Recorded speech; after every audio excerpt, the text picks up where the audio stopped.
You are watching or listening to the Good Morning Gwinnett Show, hosted by Audrey Bell Kearney, bringing you your daily dose of business and technology to educate, empower, and inspire small business owners. Be sure to subscribe to the show today.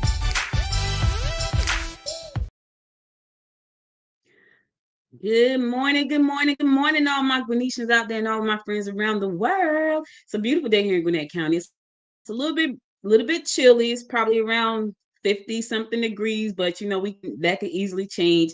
But it's beautiful nonetheless. Hope you guys are having a wonderful start to your day. Today is Thursday, and no, I normally don't do shows on Thursday, but for the last two shows I've done, let me see, I think I've done. This is my second Thursday show. Maybe that's a sign telling me something. That's the universe saying you should do shows on Thursdays instead of Fridays.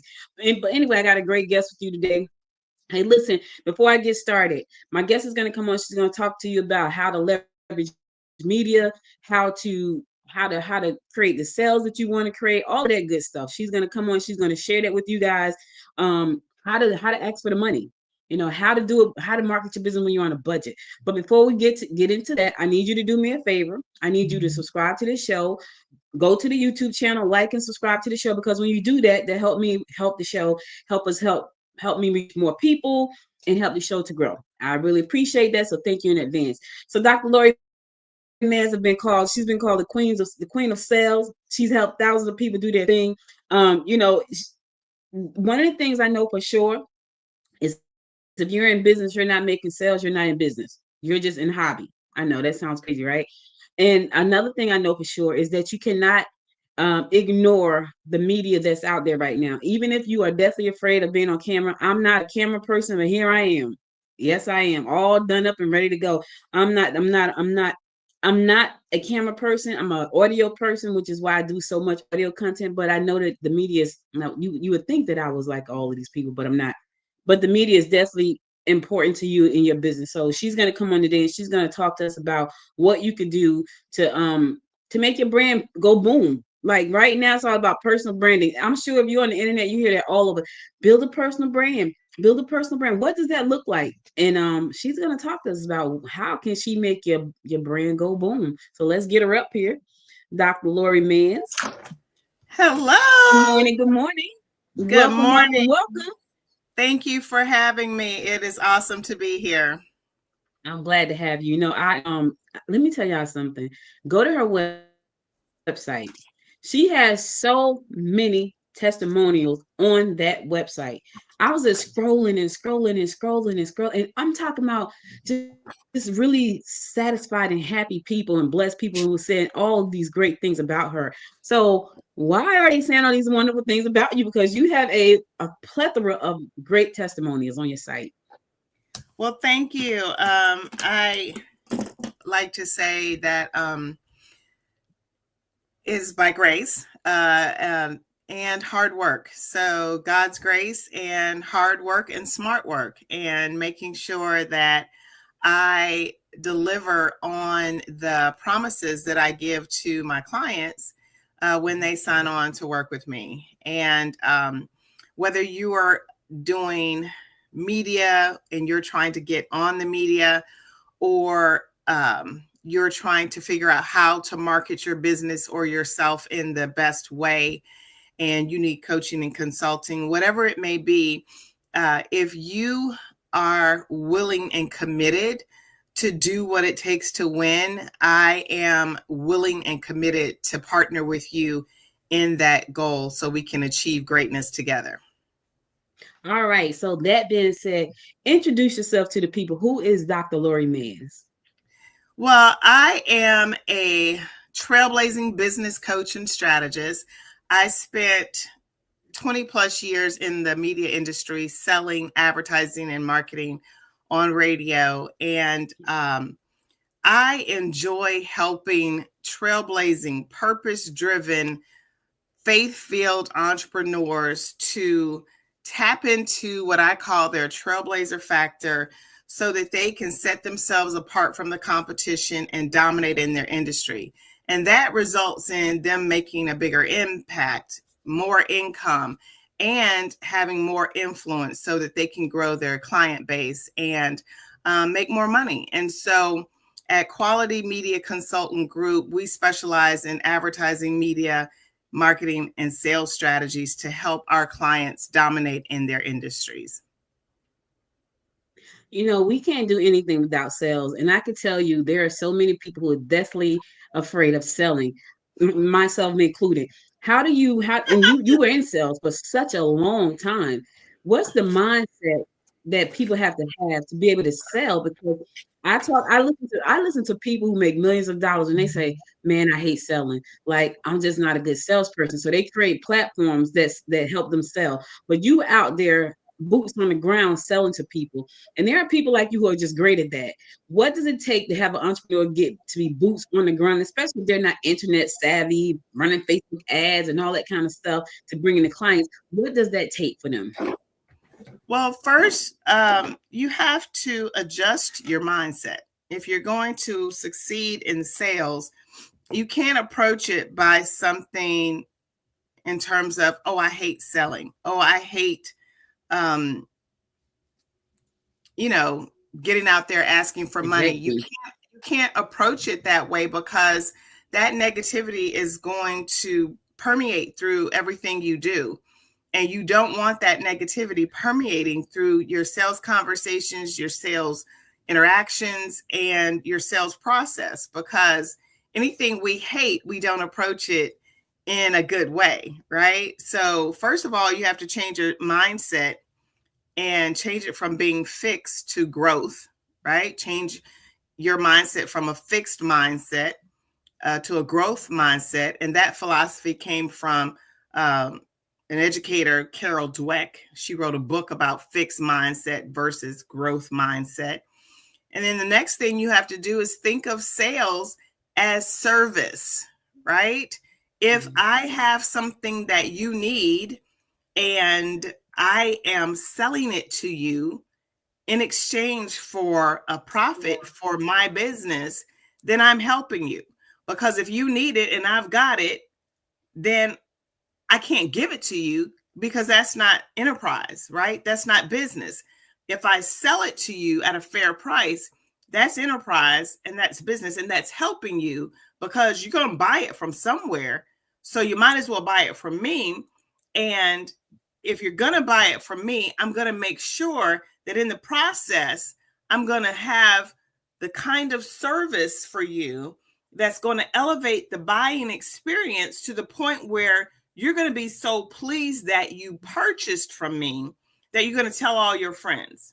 So if I serve you in a way of, hey, I've got this thing, and I educate you on why it's good for you, and then in the process, you are pleasantly surprised with how I treat you and the experience I provide for you, that is going to help me serve you and help you get the experience that you're looking for. So change your mindset first, develop a mindset of an attitude of service. And then the last thing is ask for the sale. So many people start conversations and they talk about what they have, but they don't ask people for the money.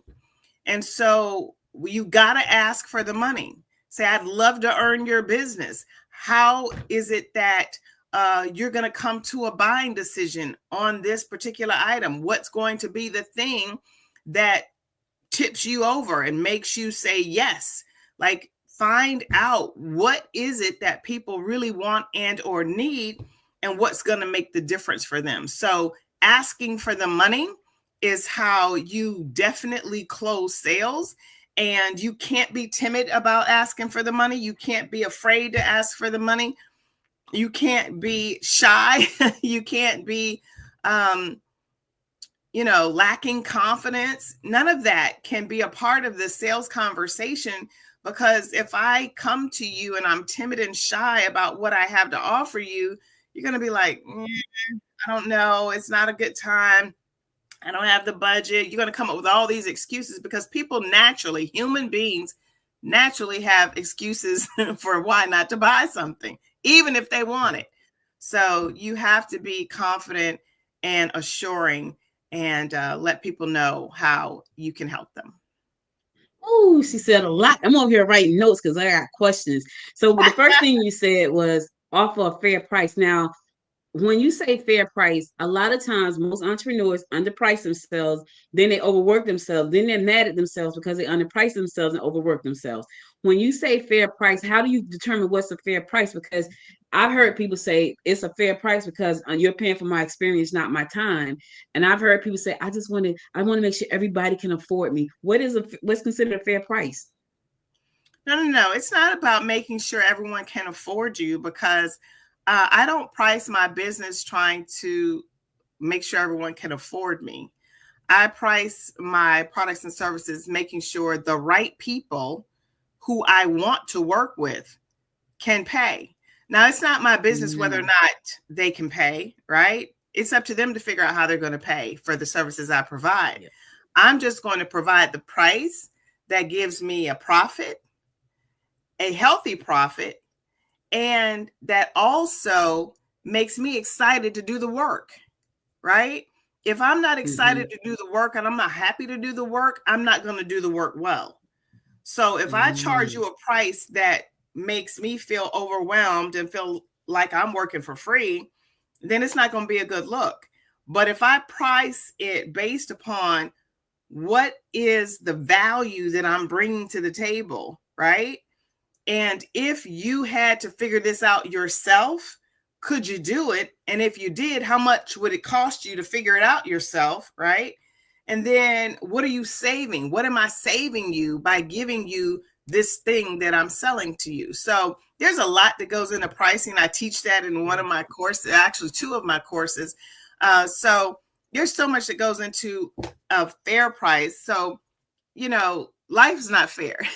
And so anybody can look at your price and say, oh, that's not a fair price. Well, you can challenge by saying, yes, it is, because blank, blank, blank, and blank. I've had people say, oh, well, you charge too much. And I've also had people say, oh, well, I would have paid more. So the bottom line is, what do you need to charge in order to pay for your lifestyle, in order to make you happy to do the work, in order to yield a great profit, and in order for that person to feel like they got their money's worth? So that's some keys about pricing. But I go so much deeper into it, of course, in the work that I do. Like, and I'm sitting there saying to myself, "Ooh, she needs to do a workshop for the women's chamber." Because I know that's a factor for a lot of people, like how to price. And I have a friend, she's an attorney, and I remember the first time she came to me and she told me, she said, I don't work with startups. And I said, why? Because I got this heart, right? I got a heart for everybody. And I was like, but why? And she's like, because they can't pay me. I said, what do you mean? She's like, Audrey, they can't pay me what I'm looking for. She had just launched a program that was $15,000. And here I am like, what? What? She had 7 clients sign up on the spot. Where do you find people that will just drop $15,000 on the spot? She's like, girl, I did a workshop or a web. She did something that was a webinar, but she was the one that changed my mindset about pricing. And I'm still getting there. I'm not quite there yet, but I'm still getting there. I've upped my prices so many times over the last probably 5 years. But it was because she said what she said. And I saw people actually pay her. And I was one of the coaches inside of her program. So I saw people actually pay her what she asked for. And I was like, what in the world? So price confidence. How do you get people to build the price confidence muscle? Like, is it like a ritual that they have to do daily to say, I am worth it? What I do is helping you. What does that look like? Price confidence starts within, right? If you're a solo entrepreneur or entrepreneur and you're just getting out there, you left corporate, or you maybe just started your own business and you're trying to grow it and scale it, you have to figure out, what is it going to take in terms of my revenue goals so that I can get to a growth period year after year after year. So you don't want to be in business and one year you make, let's just say you starting out and you make $75,000. And then the next year you make $69,000. And then the next year you make $50,000, or you make, whatever it is. And your income is doing this, right? It's on a roller coaster. you want your income to do like this. You want to start here and for it to keep going. And when the economy dips and everything like that, you don't want your revenue and your sales to dip. So in order for you to do like this, or even to just do like this, you have to be innovative, and you have to say, okay, based on if I want to grow my income 20% year over year, what do I need to add? Do I need to add more products and services, or do I need to add more advertising and marketing? You have to figure out what is it that you need to add to your business in order for you to make more money.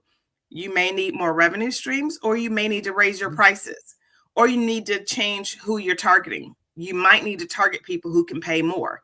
And so price confidence comes in knowing that you offer a value.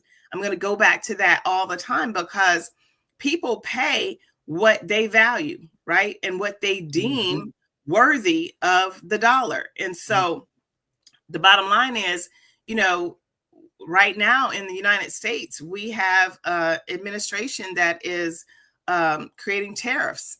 And so tariffs are taxes on consumers, right? That's who it affects. It affects the consumers because, the United States gets so much of what we need in our daily lives from across the waters, right? We get a lot from China. We get a lot from Canada. We get a lot from Mexico. We get a lot from all these places. And if they then start, putting tariffs on us, particularly putting more tariffs on our agriculture, which is what China is going after, it's going to be more for that bread and that carton of eggs and all that kind of stuff. And so thinking about how you price, think about the value that you bring to the table. When people need what you have to offer, when they need it, and you can either save them time, money, energy, or effort, then you should have the confidence based on the value that you're bringing to the table that you can charge a healthy profit and a healthy price. It's so funny that you bring up tariff, because I was up this morning doing some research. So being the president of the chamber, one of the things we focus on is economic development and making communities stronger. And I said to myself, man, like right now we do depend on so many countries for so many things. What it said to my mind was, now we have to go back and teach and support and empower our country, our entrepreneurs in farming and dairy and medicine, and because we've outsourced this to these countries. Now because of our administration, they're about to put us in a chokehold. And so what does that mean for our economies? It means that we have to go back, find these gaps, and help these businesses get in there and reduce some of the regulations that has stopped us from doing it. So this was my thought process this morning. I'm up thinking about, okay, how can we strengthen the economy? How can we be more economically viable? What can we do? How can we empower the entrepreneurs? So it's funny you bring that up, because that is something that's on my agenda in my role as president of the chamber. So that's what I'm working on. You said ask for the sale. I've heard that so many times. People are deathly afraid of rejection, so they don't ask for the sale, or they have an ego issue where they feel like, I don't want to seem like I'm desperate for the money, so they won't do it, and I know that rejection is something that was probably ingrained from childhood, and they have not done the work to get past that. So how do you help that person who just, Dr. Lori, I know what you're saying. I just can't fix my mouth to do it. What if they say no? I know you get that sometimes. I get that all the time. So what if they say no? That's what I say. So what if they say no? That no is an indicator. That no is a buying indicator that you haven't provided enough value and enough answers to their objections. So in your sales process, you should have dealt with some of the objections that they might have had before you got to the point where you were ready to ask them for the money. So, when you learn your closing ratio, like, based on when you give an invitation to someone to buy from you or work with you, and if you talk to 10 people, you're going to close 5 of them. That's a good closing. Anything above 5 is a good closing ratio. But you know, if you to the point where you talk to 10 people and only one or two of them are going to say yes, then you're not doing something right in the sales process. So rejection is a part of life, not just selling. And people are not rejecting you necessarily unless you've done something foul or said something mean.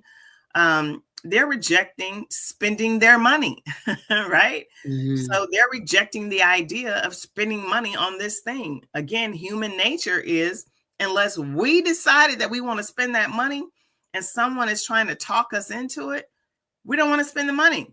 But if we decided that we want to spend the money, we'll happily spend the money. So your job is to get them to the point where they happily spend the money and it's their idea to spend it. And so you can't look at it as, oh, I'm selling, and I'm afraid if they're going to say no. Your job is to get them so excited about whatever you're selling that they sell themselves. That's what your job is as a salesperson, as a business owner, as an entrepreneur. You want them to sell themselves. And that's when it comes to providing the value and overcoming objections and letting them see what's the benefit for them, what's in it for them. Because if you haven't answered that question, what's in it for them, that's why they're going to say no. And again, it's not necessarily personal. So you have to figure out what's stopping them, what's holding them back. And so I don't take no personally at all. I never have. That's something that I guess I've been blessed with, you know, because I feel like you couldn't possibly be rejecting me. So you're obviously rejecting what I'm selling. So let's talk about that, because it couldn't possibly be me. And if it is, let me know what I'm doing so I don't have thin skin, you know, and if by chance it is me, then tell me what I'm doing. Let me fix that, you know. So the bottom line is, you know, it's not personal, it's business. And you know, a business owner, you can't take things personally. I have an aunt. My aunt never takes no. She doesn't take no for an answer. You can tell her no a million times, and she'll talk all over you until you just say, "Okay." You just like, "Okay, I'm just gonna go ahead and do it." Like she would, but she does it in a very nice way. She just doesn't take no for an answer. And I say to myself, "How does she do that?" I used to say that because when I was younger, I would just see her do that to anybody. They would say no, no, no, no, no, and she'd keep talking until they finally just say, "Okay," and they would just whatever she was selling, they would buy it.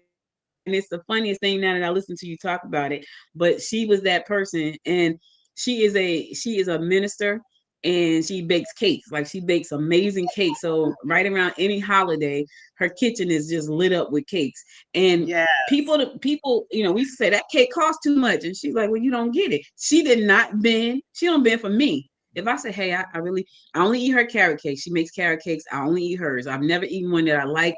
And so I only eat hers, but it's only certain times a year because she only makes it certain times a year.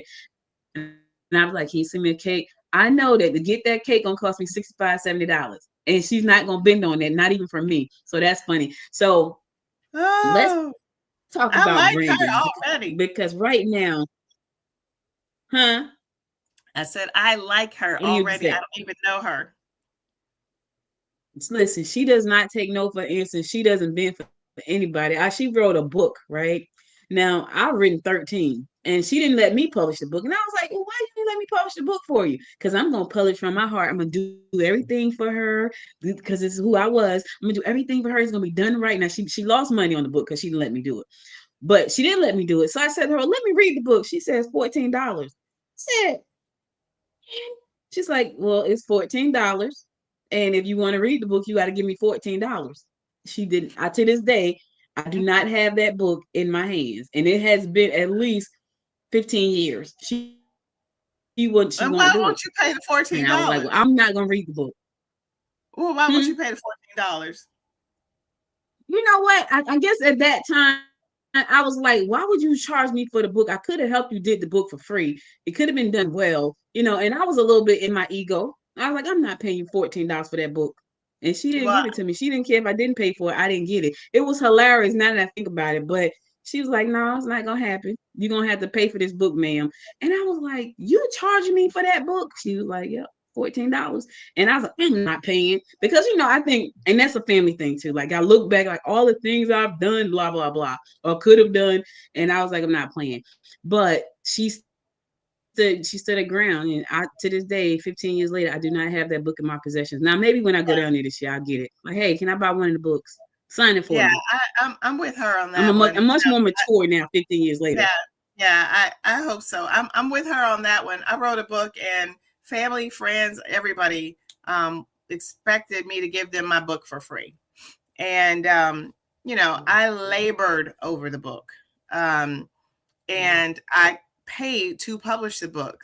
So why should I give it to you for free? Why wouldn't you support me by buying the book to show me that you believe in me, and buy the book and, support what I'm doing? Because if you wrote a book, I'm going to buy it and support you. I'm not even going to ask for it for free. I'm going to buy it. So people have different mindsets about that, especially family. But, as a seller, as someone who sells, for a living, I'm not going to ask my family to give me something just because we're family, right? And that's something that you have to be aware of, even in business, because, when I've worked with family and I've given them discounts, and family will burn you every time, because the expectation is so high.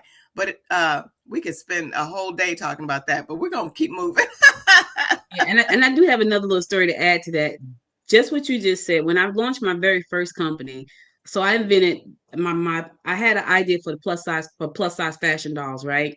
And my friend who was a doll collector was collecting dolls, and I took the idea to her. I was like, hey, I had this idea for this plus size doll company. So we launched a plus size doll company called Big Beautiful Dolls, and we invented that doll. So that it came from an idea in my head to a physical doll that was a collectible. Well, we asked friends and family, hey, can you just pre-order a doll for like $59 so we can get the doll made? I could tell you on one hand how many people sent me money. That changed a lot about how I started to view how I did things. So when it became time for me to say no about certain things, I had no problems. And I remember being with my brother and my aunt asked me to do something, and I was like, no. And my brother was like, you told her no? I was like, yeah, like I'm not doing that. But that taught me it's okay to say no. It's okay to say no, and it's okay to feel okay about that. So I learned that day, because I was mad with people for a whole year. Like, you guys wouldn't give me $59, and I've done all of these things for you. I have friends to this day who does not own one of my dogs, and they have granddaughters, and they don't own not one. They can't own it now because we're completely sold out. But that taught me that it was okay to say no. And when I learned that and built that muscle up, but what happened was when I started to say no, people started to say I was mean. You're being mean. No, I'm not being mean. I just don't feel like doing it. I'm not gonna do it. So that's not me being mean. That's me saying no.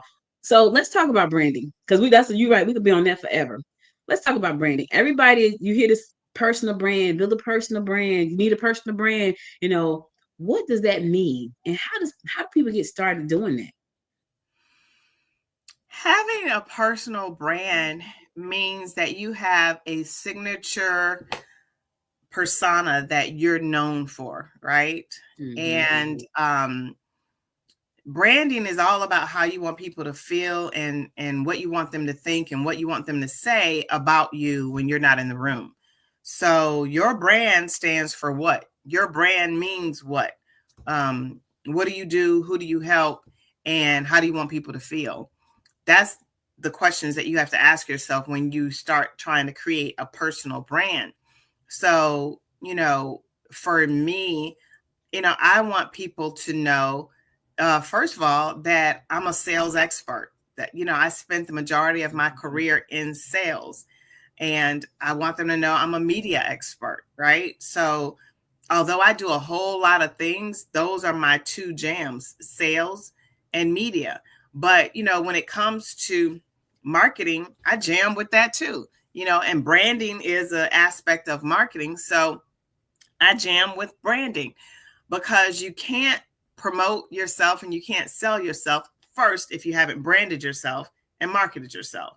So because I'm a sales expert, I also know how to teach people about branding, marketing, and sales. And so and media. So that's the trifecta for me: marketing, sales, and media. And so when you put all those things together, you're able to really get out there in a bigger way so that you can reach more people, so that you can have the experience of selling more to the right folks. So when you create a brand, it's all about who are you, what do you want to be known for, and how do you help people? You know, there are so many multi-passionate people out there. So I remember, you know, when I first started entrepreneurship, it was just one thing. I just had one thing. I think I started out doing Avon. No, I started out doing resumes, right? And I started out doing resumes because I worked at a hospital and the hospital was going bankrupt and people needed resumes. So I was like, let me start doing resumes. I did mine because I needed a job too, but everybody else needed a resume. So I started a little resume side hustle. And then from there, I went to work at Prudential where there was like hundreds and hundreds of people on one floor.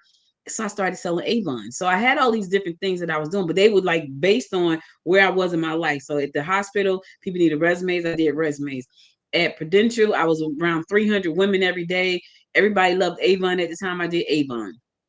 And then when that job moved, I was like, okay, I like that whole entrepreneur thing and I want to do something else. So I started selling perfume.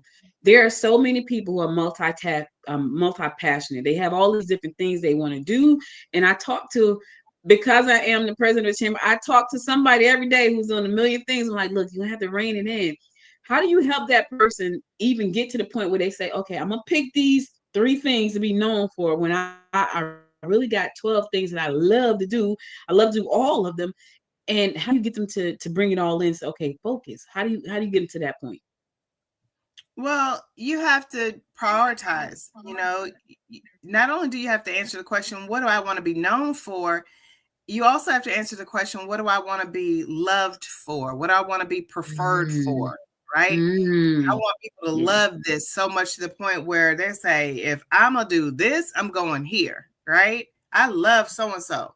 You want people to use those kinds of adjectives, or I enjoy working with them. I enjoy buying from them, right? So when you think about, excuse me, I'll just use fast food as an example. I don't go to certain fast food restaurants because I don't like the food and I don't like how I'm treated, right? But if I have to break down and I'm in a tight and I need to get some food because that's all that's around, I'm looking for a certain fast food because I like the way they treat me. And that one is Chick-fil-A, right? I don't really like the food because it's got a lot of hormones and preservatives in it. But when it comes to fast food, it's the top of the line for me. So I'm going to prefer Chick-fil-A because I love how they treat me. I love when they welcome me when they come in. When I come in the door, welcome to Chick-fil-A. You know, I like how they, treat me when I order. It's my pleasure. That's what they say, and so I pay a little bit more. If I'm going to eat fast food, I'm going to look for that as an option as opposed to Burger King, McDonald's, Popeyes, or whatever. So that's because I prefer to go there. I prefer that food. Now, I'm a health nut, so I try to eat healthier, and none of the fast food chains are good for you. But like I said, if I'm in a tight and that's all I can get, I'm going to look for the one I prefer and the one that I love over the others, if that makes sense. So branding is about not just what you want to be known for. What do you want to be loved for? What do you want to be preferred for? What do you want people to say? Well, if I'm going to do so-and-so, I got to do it with her. Or if I'm going to do so-and-so, I got to do it with him. So you got to prioritize what is that thing that you do so well that is going to make people love it, right? What is that thing that comes naturally to you that you do so well and you can scale and make a business out of it and people are going to love it? Like, for some people it's, like your aunt, she's got those carrot cakes, right? People don't just like them, they love them and they're willing to pay premium price. You can go to the grocery store and buy a carrot cake for $10, but she's selling her for $65. Why? Because she got to ship it to you as well. And, I don't know if you know, but shipping stuff is expensive, right? And you can't just ship it any kind of way because you don't want your cake to arrive smashed, right? So she has to account for, not only does she have to make the cake with premium ingredients to make it taste good, but she has to get it to you safely so that when you get it and it arrives, that it is in the presentation that makes you love it, right? And makes you feel like, oh, I paid that $60 or $70 and this is why. Okay. So the same thing, you know, when we choose our automobiles, right? Some people are going to buy the BMW, a Mercedes, a Tesla, whatever. And some people are going for the Hyundai, or they're going for the Kia or whatever, because they're not trying to go for luxury. They need economy. They just need some wheels to get them where they need to go. But other people are like, yeah, I need some wheels to get me where I need to go, but I want to go in luxury. I want to go in style. So it's, what do you prefer? And so how do you want to make people feel when they experience your brand, when they experience you? And so when it comes to you deciding what you want to be known for, when you can do all these things, what are you skilled at? What do you want to be known for in terms of making people love it? And then what comes naturally to you that you can build, you know, profits on and make a bankable future for yourself. You know, it's funny. You said a couple of things, but the funny thing that came to me is when you talked about the cars. So I have a brother, and my brother and I like night and day. My mom bought us cars when we would we're a year apart. She bought us both cars, right?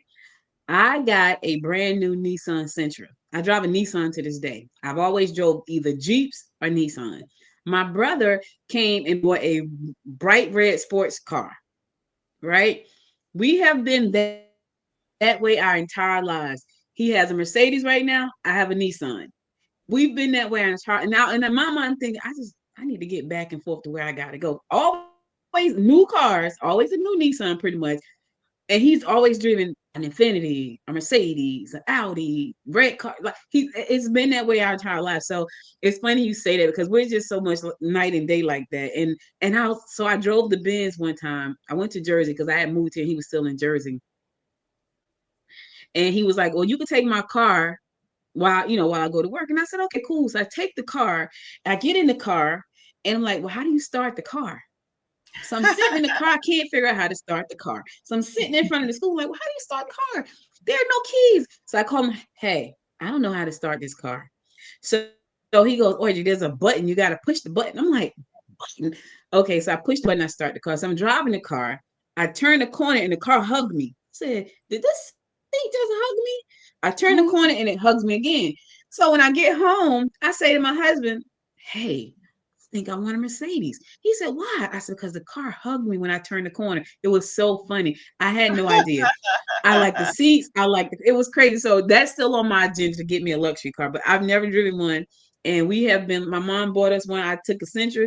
I forgot what his car was. It was 2 seats and it was red. That's all I remember. And it was low to the ground. That's all I can remember. Now, I had a 2-door brown Nissan Sentra, and we had those cars, and we went on about our business. So we've been like that forever.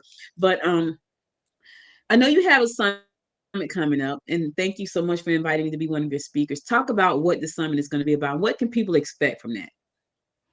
Well, the event is the Trailblazer Business Summit. It's going to take place Saturday, April the 26th, right here in the Atlanta area, and also on live stream, so you can join from anywhere. And so, like I said, it's a hybrid event, and the goal is to, help trailblazing entrepreneurs accelerate revenue and get better results in their business. So whether we give you 1 nugget or 10 nuggets, we want to give you some value-based information that's going to help you grow your business, and that means grow your bottom line. And so that's why we came up with the theme, Power Up, Scaling Resilient Businesses with Resources, Relationships, and Revenue Streams. And I'm excited because we have some powerful speakers and some awesome sponsors. And it's just going to be a day of networking, value-based information being shared, and we're going to have a great time. So Saturday, April the 26th, and you need to go to qualitymediaconsultants.com on the events page. Quality. What made you decide it? There you go. I'm a media person, so I always repeat the website 2 or 3 times. That's fine. That's fine because we're gonna have listeners as well. So the fact that you're gonna repeat it again is fine. What made you decided to do the summit? Like, because pulling off events is a lot of work. I got a summit coming up too, the Georgia AI Summit in May, and pulling off events is a lot of work. What made you decide to do the summit? Well, I had been in business for about 5 years and realized that I had not done anything to even promote that I was still in business, and I would see people at networking events, you still doing so and so? And I'm like, yeah, I'm still doing it. But the fact of the matter is, like the SBA says, 5 years is that mark where, a lot of businesses go out of business. A lot of entrepreneurs go out of business at that 5-year mark, and they don't last past 5 years. And so I just decided, well, you know what? I want to start doing something to celebrate the anniversary of my business, because I started it in April of 2009. And so I wanted to celebrate, and I was like, okay, what can I do? I didn't just want to have a party. I want to educate, and empower and equip people and share knowledge. And so that's when I came up with, well, I'll do a summit. I'll invite other people to come and speak. We'll choose topics, we'll network, and it's just get my clients together, my network together, and come up with a theme and just, share information, because entrepreneurship can be lonely. And you have to build a network of people to have in your database, building that camaraderie, building those relationships, because you never know where your next referral can come from. And every time I attend an event, whether it's my own event that I've produced or an event that I go to someplace else, I'm going to get a client. And I get clients because I build relationships. And that's what this event is all about. So the Relationships Trailblazer Business Summit is about building relationships and learning how to grow your business. I'm so looking forward to it, and thank you again for inviting me to be a speaker. Events are tough. We're right now, we're in the process of producing the second annual Georgia AI Summit, and I'm excited about that because AI is growing so fast till it's just crazy. Anyway, go to the website georgiaisummit.com. You can find out more information there and how to participate. And if you're a nonprofit, we want to make sure that you get in, because there are tools and techniques that you can use in your business. So go to georgiaisummit.com for more information. So, Dr. Lori Mans, I thank you for this interview, and thank you for your time, and thank you for working with me in my crazy schedule, because this was supposed to be tomorrow and here we are today. So thank you for that. What are some parting words you want to share with our viewers and listeners? Well, I just want to encourage any entrepreneur who is in business and you are using your gifts, talents, skills, and abilities to earn a living. I want to encourage you to keep going. I want to encourage you to never give up, bet on you, and always, always believe in yourself. And for me, I also believe in God, and God has sustained me through my entrepreneurial journey like nothing else. And I want to tell you to, increase your network, build your network, because there is nothing better than being able to pick up the phone and call people when you need something. And you don't want to just call people when you need something. You want to call and check on people so that people will call and check on you. And, when you build that network, you have that built-in pool of people where you can share information, they can share information, and you guys can grow together. So that's what I preach. That's what I teach. And that's what I'm all about, is community and empowering other entrepreneurs to win and trailblaze for the next generation. So I would love for everyone listening, whether you are tuning in live or you're on the replay, check us out at the Trailblazer Business Summit, Saturday, April the 26th. And please go to qualitymediaconsultants.com on the events page and get your tickets.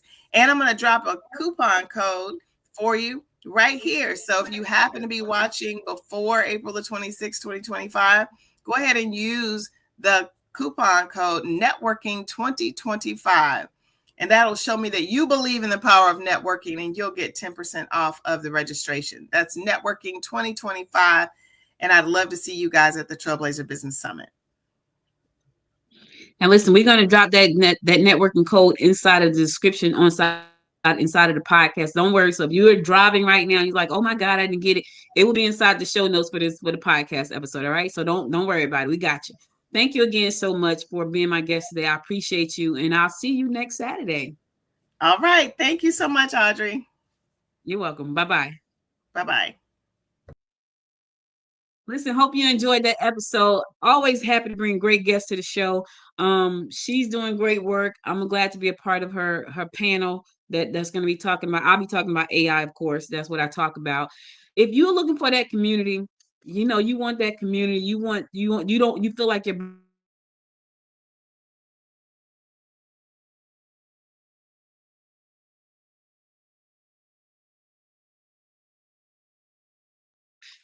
we have a community of women who are doing great things.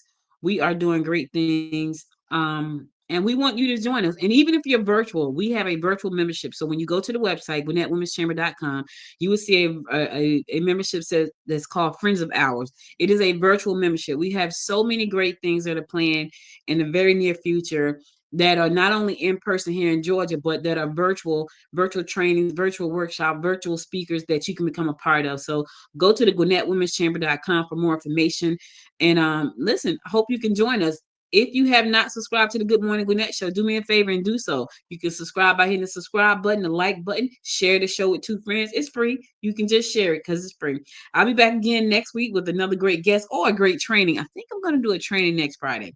I think I'm going to do a workshop next Friday, a live workshop. I have not. Listen, you got to subscribe to the show because when I decide if I'm going to do this training, it will be on the live upcoming events page. So be sure to subscribe so you don't miss an episode. All right. I'll be back again. So you guys stay safe out there. And until next time, my friends, until next time, make it a great day. Bye, everybody. You've been watching or listening to the Good Morning Gwinnett Show, hosted by Audrey Bell Kearney, Monday through Thursday at 10 a.m. If you enjoyed this episode, subscribe to the show today and share it with your friends by going to www.goodmorninggwinnett.com.